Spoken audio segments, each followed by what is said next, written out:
আসসালামু আলাইকুম প্রিয় শিক্ষার্থীরা, আরেকটি নতুন ভিডিও নিয়ে তোমাদের সামনে হাজির হলাম। আমি মোহাম্মদ বিল্লাল সরকার। বর্তমানে পড়াশোনা করছি রাজশাহী ইউনিভার্সিটি।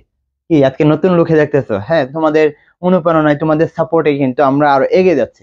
তো আজকে আমরা কথা বলবো চান্স পাওয়ার কৌশল নিয়ে। অর্থাৎ তুমি ফার্স্ট টাইমের হো বা সেকেন্ড টাইমের হো, কারণ হচ্ছে অনেকজনের ফার্স্ট টাইম রয়েছে, যারা সেকেন্ড টাইম যারা রয়েছে তাদের দেখে ভয় পায়। আবার অনেকজন সেকেন্ড টাইম মনে করে ফার্স্ট টাইমের অনেক বেশি পড়ে, কিন্তু সেকেন্ড টাইমের ডিপ্রেশন থাকে।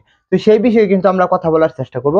জাস্ট তোমাদের প্রথম বলবো, যারা ছোট ভাই এবং ছোট বোন রয়েছে, অবশ্যই চ্যানেলটি সাবস্ক্রাইব করে পাশে থাকবে, কারণ তোমাদেরকে সাবস্ক্রাইব আমাদের মোটিভেট করবে। এবং দেখবে যে কমেন্ট বক্সে ফেসবুক পেজের লিঙ্ক, ওইখানে আমাদের কিন্তু লাইভ ক্লাসগুলো হবে। জাস্ট তোমরা যদি ওইখানে সাপোর্ট করো, তাহলে কিন্তু আমরা এইগুলো লাইভ ক্লাসগুলো নিতে পারবো তোমাদের জন্য। তো আমরা এখানে দেখবো যে চান্স পাওয়ার কৌশল নিয়ে, অর্থাৎ ফার্স্ট টাইম এবং সেকেন্ড টাইম। তো রাজশাহী বিশ্ববিদ্যালয় দেওয়ার কারণ হচ্ছে যে আমি যেহেতু রাজশাহীতে পড়ি, এই জন্য বেসিক্যালি দেওয়া। তো তোমাদের বলবো যে চ্যানেলটি সাবস্ক্রাইব করে পাশে থাকো। দেখো, এখানে আমি তিনটা বিষয় নিয়ে কথা বলবো।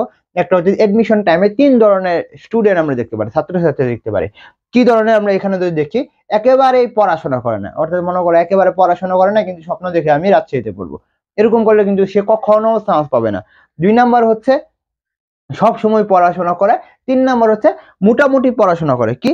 3 নাম্বার হচ্ছে মোটামুটি পড়াশোনা করে। আমরা যেহেতু স্লাইডে 3 নাম্বারে আসছে, তো তুমি মনে করো 1 নাম্বার যারা রয়েছে তারা কখনো বিশ্ববিদ্যালয়ে চান্স পাবে না। আবার বলতেছে যারা 1 নাম্বারে রয়েছে তারা বিশ্ববিদ্যালয়ে চান্স পাবেই না। 2 নাম্বার পড়াশোনা মোটামুটি করে। মোটামুটি বলতে কি, তারাও চান্স পাবে। কারণটা কি? তারা যদি মোটামুটি বলতে 6 থেকে 8 ঘন্টা পরে লাস্ট পর্যন্ত গুচ্ছের মধ্যে হলে কিন্তু তারা চান্স পেয়ে যায়। আর মনে রাখবে, যদি ভাগ্য সহায় হোক এবং মোটামুটি না সবসময় পড়াশোনা করে, তারা আসলে বিশ্ববিদ্যালয়ে চান্স পায় এবং টপ করে। কারণ হচ্ছে বিশ্ববিদ্যালয়ে না পড়ে চান্স পেয়েছে এরকম কিন্তু কোনো ঘটনাই নাই, তাই না?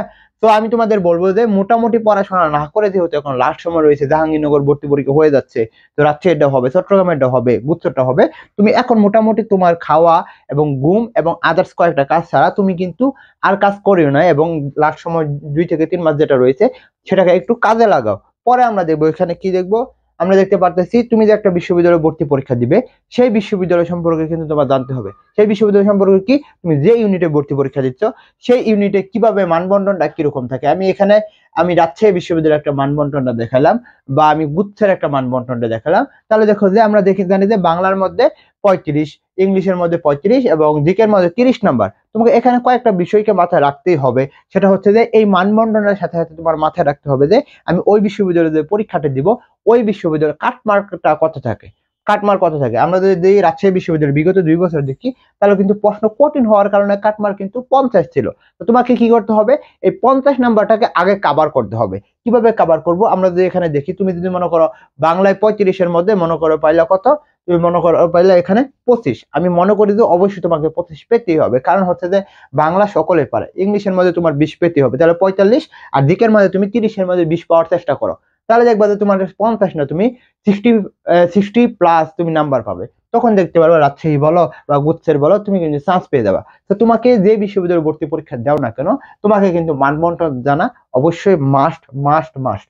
আচ্ছা, পরে যেটা করবা, তোমাকে কিন্তু অবশ্যই যে বিশ্ববিদ্যালয় ভর্তি পরীক্ষা দিবে, কয় মাস রয়েছে সেটার উপর একটা রুটিন বানাবা। কি সুন্দর করে রুটিন বানিয়ে ফেলবা।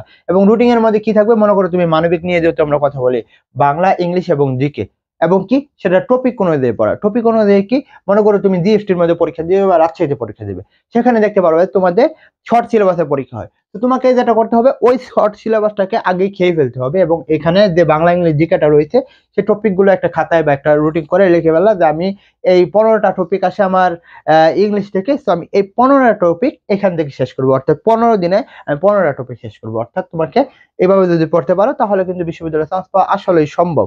এছাড়া কিন্তু তোমার সম্ভব নয়। এখন বলবো যে দুর্বল এবং কঠিন। দুর্বল এবং কঠিন কি? দেখো, দুর্বল এবং কঠিন বলতে সেটাকে বোঝায়, তোমার দুর্বলতা যে সাবজেক্টের মধ্যে রয়েছে।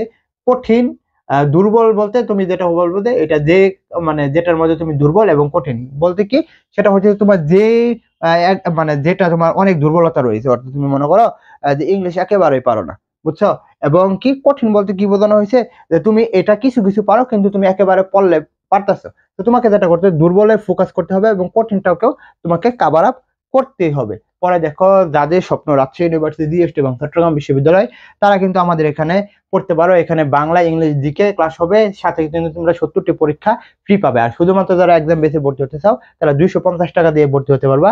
আর যারা বাংলা, ইংলিশ, জিকের যে বেসটা রয়েছে এখানে যারা ভর্তি হতে চাও 750 টাকা দিয়ে ডিসকাউন্টে তোমরা ভর্তি হতে পারবা। দেখো আমাদের এখানে কি থাকবে, দেখো আমরা যেখানে দিয়েছি বাংলায় যে সমাজ বাক্য পথ এগুলো আগে দেওয়ার কি কারণ, কারণ এগুলো থেকে বেশি প্রশ্ন আসে। প্লাস হচ্ছে আমরা এর সাথে সাথে বাংলা প্রথম পত্রের কিন্তু তোমাদের পড়া দিব, পড়া নিব, সকল কিছু থাকবে। ইংলিশের দেখো যে টপিক গুলো রয়েছে মোটামুটি এই টপিকের বাইরে থেকে আসে না। পরে দেখো জিকে টপিক গুলো আমরা দিয়েছি, মৌলিক জিকেও দিয়েছি, বুঝতে পারলাম। তো এটা হচ্ছে আমাদের মেন। পরে যেটা বলবো যে বিশ্ববিদ্যালয়ে চান্স পাওয়ার জন্য সবচেয়ে বেশি হচ্ছে ধারাবাহিকতা। ধারাবাহিকতা is very vital part for admission test. তো তোমাকে কিন্তু এই ধারাবাহিকতা থাকতেই হবে। পরে কি, এক্সাম মাস্ট ডেলি। তুমি বিশ্ববিদ্যালয়ে চান্স পাওয়ার জন্য সবচেয়ে বেশি গুরুত্বপূর্ণ হচ্ছে exam must daily. Exam must daily বলতে ভাই কি বুঝাচ্ছেন, সেটা হচ্ছে যে তুমি যে পড়াটা পড়ো সেই পড়ার উপর কিন্তু তোমাকে প্রতিদিনই একটা এক্সাম দিতে হবে, যাতে তুমি ভুলগুলো বার করতে পারো। একটা কথা আছে না, মরার আগে তুমি মরে যাও। তো তোমাকে কিন্তু বিশ্ববিদ্যালয়ে চান্স পাওয়ার আগে তোমাকে কিন্তু একটা এক্সাম দিতে হবে, যাতে তুমি বুঝতে পারো তোমার পজিশনটা কোনটা। তো এই জন্য কিন্তু আমাদের এক্সাম বেসে ভর্তি হতে পারো। তো বুঝাতে পারছি তোমাদের, তো আশা করি তোমরা বুঝতে পারছো। ভিডিওটা যদি ভালো লাগে অবশ্যই শেয়ার এবং অবশ্যই লাইক এবং সাবস্ক্রাইব করে রাখবা। এবং তোমরা কি বিষয়ে ভিডিও চাও অবশ্যই কমেন্ট বক্সে জানাবা। তো তোমাদের জন্য শুভকামনা। আসসালামু আলাইকুম।